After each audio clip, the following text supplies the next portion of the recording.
प्रभु यीशु ख्रीस्त में मेरे प्यारे भाई और बहनों, हमारे शक्तिशाली और प्रतापी पिता परमेश्वर के नाम पर हम फिर एक बार एक परिवार जन स्वरूप एकत्रित हुए हैं।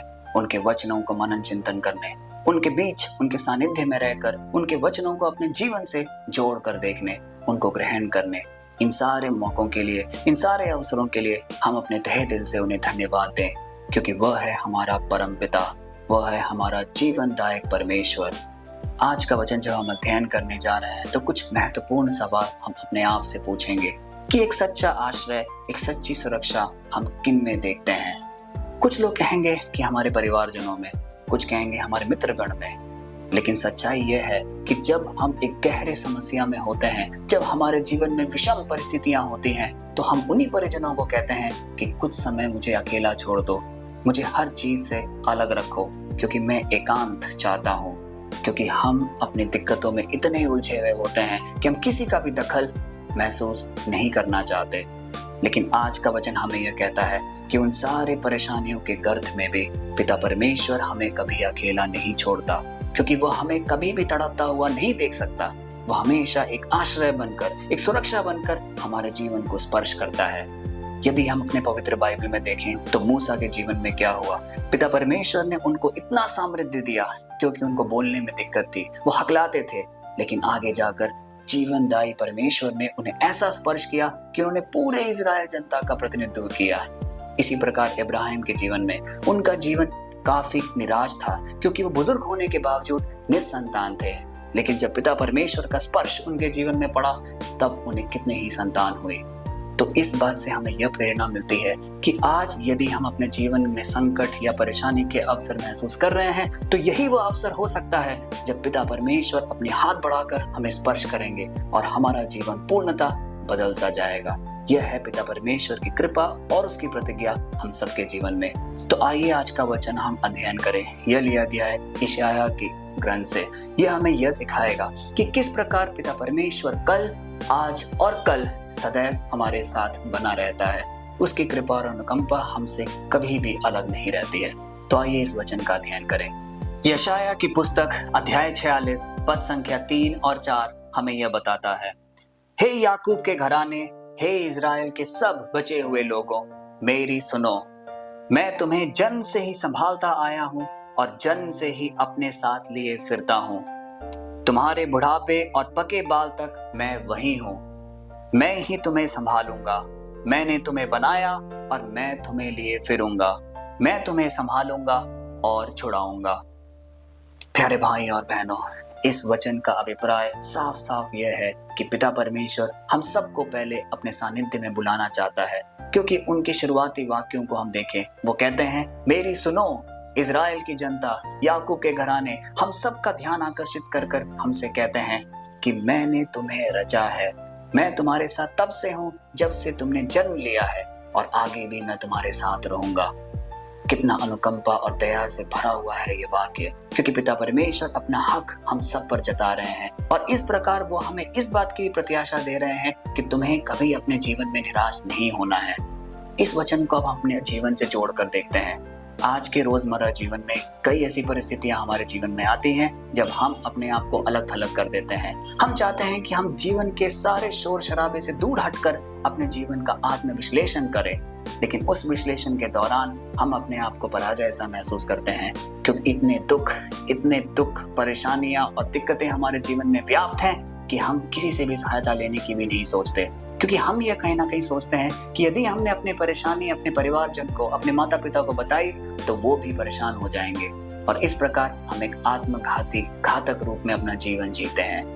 प्यारे भाई और बहनों, उन सभी लोगों को जो भी इस प्रार्थना सभा में उपस्थित हैं, प्रभु परमेश्वर हमें एक बहुत ही महत्वपूर्ण आश्रय आज इस वाक्य के द्वारा दे रहे हैं कि तुम तनिक भी मत डरो, तुम परेशान मत हो, तुम दुखित मत हो, क्योंकि मैंने तुम्हें जन्मा है। मैंने तुम्हारे लिए सब कुछ प्लान किया है, सब कुछ मेरे तहत ही तुम्हारे जीवन में हो रहा है। तो तुम्हें किस बात का डर, तुम्हें किस बात की परेशानी?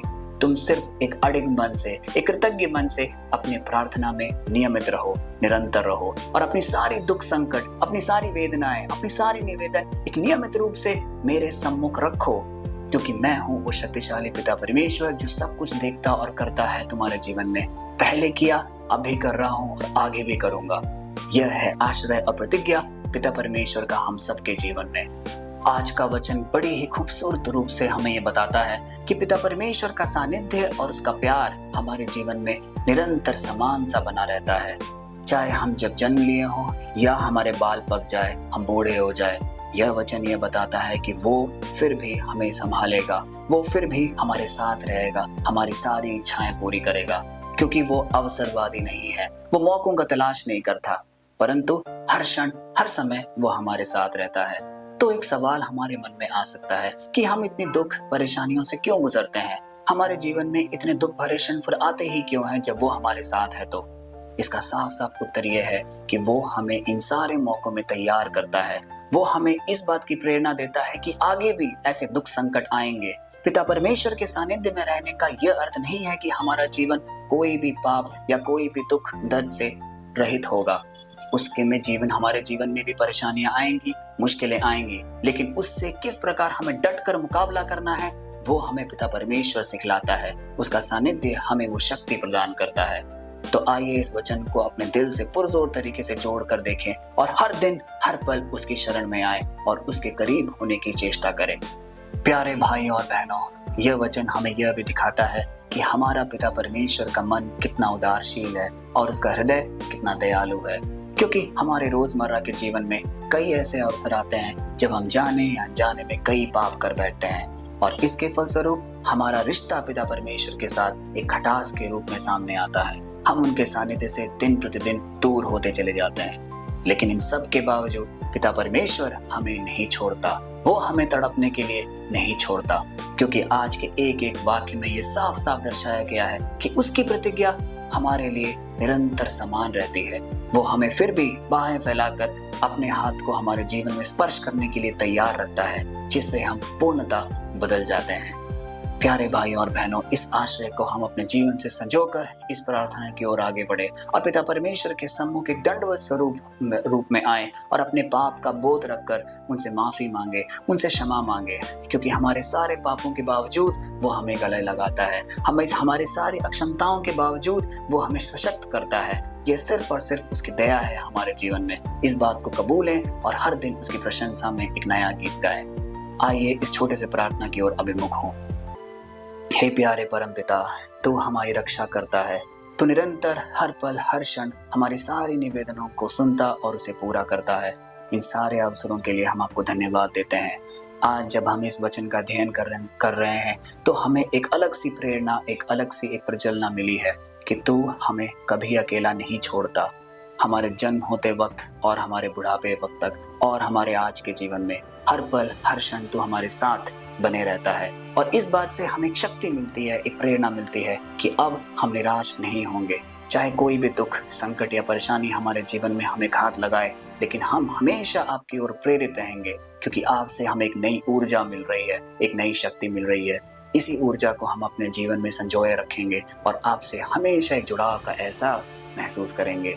आज इस प्रार्थना सभा में उपस्थित हर उस व्यक्ति के लिए प्रार्थना करते हैं। हम सबके मन के दुख और कष्ट को टटोल, कई ऐसी प्रार्थनाएं होंगी जो कई सालों से पूरी नहीं हुई होंगी, उन सबों को आपके सम्मुख हम रखते हैं। अपने परिवारजनों को, कोई भी ऐसी बीमारी जो हमारे जीवन में या हमारे परिवारजनों में व्याप्त है, उन सबको आपके नाम पे चंगाई प्रदान कर।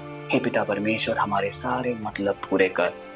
इन सारे प्रार्थनाओं के लिए, इन सारे निवेदन के लिए हम आपके पवित्र चरणों में रखकर पिता परमेश्वर के नाम पर दुआ करते हैं। आमीन।